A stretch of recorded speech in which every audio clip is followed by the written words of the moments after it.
Cry all you want, Scott. Everybody still thinks you're a coward. We, the jury, find as follows as to the defendant in this case. The defendant is not guilty. Scott Peterson, a former resource officer for the Marjorie Stoneman Douglas High School in Parkland, Florida, during the reported 2018 mass shooting, was just found guilty on all charges related to his actions, or is that inaction, while the shooter was shooting.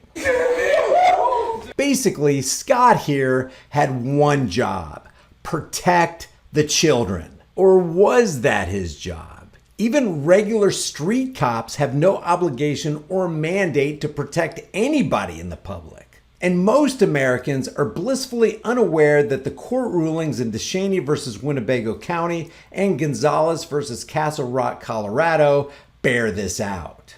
Cops are not obligated to protect you. But they will take your money like their lives depended on it. In the Gonzalez case, the court ruled 7-2 that a town and its police department could not be sued under 42 U.S.C. 1983 for failing to enforce a restraining order which had led to the murders of a woman's 3 children by her estranged husband. The decision has since become infamous and is condemned by many human rights groups, but it still stands. In DeShaney, the Supreme Court held that a state government agency's failure to prevent child abuse by a custodial parent does not violate the child's right to liberty for the purposes of the 14th Amendment to the United States Constitution. Consistent with those two cases, in Warren versus District of Columbia, the District of Columbia Court of Appeals held that the police do not owe a specific duty to provide police services to specific citizens based on the public duty doctrine. The court contended that no special relationship existed between the police and the appellants, and therefore no specific legal duty existed between the police and the appellants. So according to the courts, if you're not in police custody, they have no obligation to protect you. And as we've seen in video after video, even if you are in police custody, they don't take your protection very seriously at all, and will actually put your life in jeopardy. Look at this bozo standing around just watching this guy get abused. I gotta do what's best for my fellow Thin Blue Line gang members. Police Department Brotherhood. Hey, any of you guys know what time the donut shop opens? They'll leave you in a hot car on a sweltering day, or just leave you sitting cuffed in the back of a police vehicle on the railroad tracks while the train's coming. Not only that, as we've learned in the past, cops are permitted to kill hostages if they believe the public or police lives are in jeopardy. The jury reached the verdict on all 11 counts that Peterson was facing after deliberating for about 19 hours spanning 4 days. Overcome with emotion, Peterson shared his message to the loved ones of the Parkland victims. I'll always be there. If they need to really know the truth of what occurred, and not only my actions, but what occurred, I'm there for them. So what did Peterson mean when he mentioned the truth? We caught up with his attorney, Mark Eiglarsh, and asked.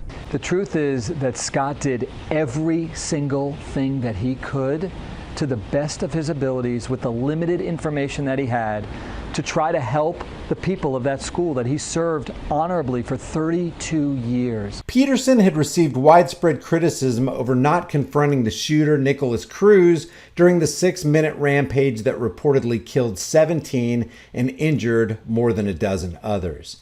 Peterson was charged with child neglect, culpable negligence, and perjury. He could have faced years in prison and lost his pension if he was found guilty. He openly wept as the not guilty verdict was read out and hugged his family and friends after the court adjourned. Got my life back. The only person to blame was that monster. Prosecutors called students, teachers, and law enforcement officials to testify over the course of 2 weeks about their experience and observations that day. Some said they knew the shots were coming from the 3-story classroom building, and a supervisor testified that Peterson did not follow protocols for an active shooter situation. Peterson's attorney argued that his client was not sure where the shots were being fired because of echoes from the gunfire. Several deputies, students, and teachers testified that they did not think the shots were being fired from the 1200 building.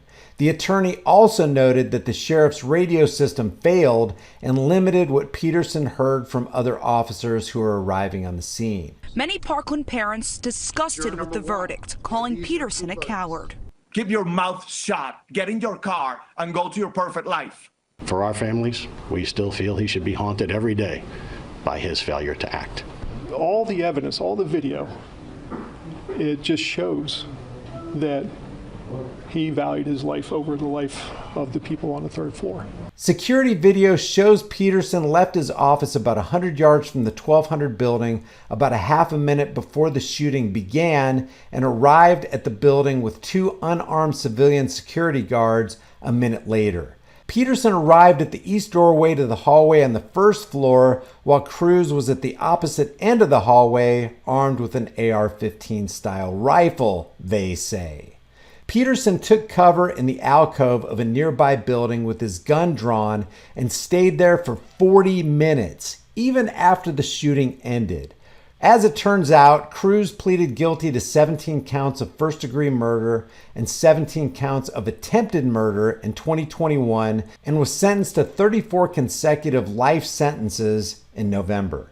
Peterson worked at schools for almost 3 decades before the shooting, including 9 at Marjory Stoneman Douglas. He retired shortly after the shooting, but was fired retroactively. Now, there's no doubt in the minds of many that this man is a coward, but I think there's a couple questions we really need to ask here. Was Scott Peterson, or is any government-funded security officer, responsible for protecting someone else's kids? If he doesn't protect the kids when he clearly could have, is that a crime worthy of prison time?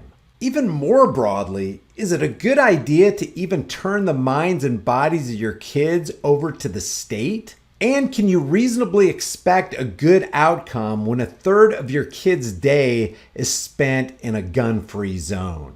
What do you think? Should Peterson have been acquitted or declared guilty?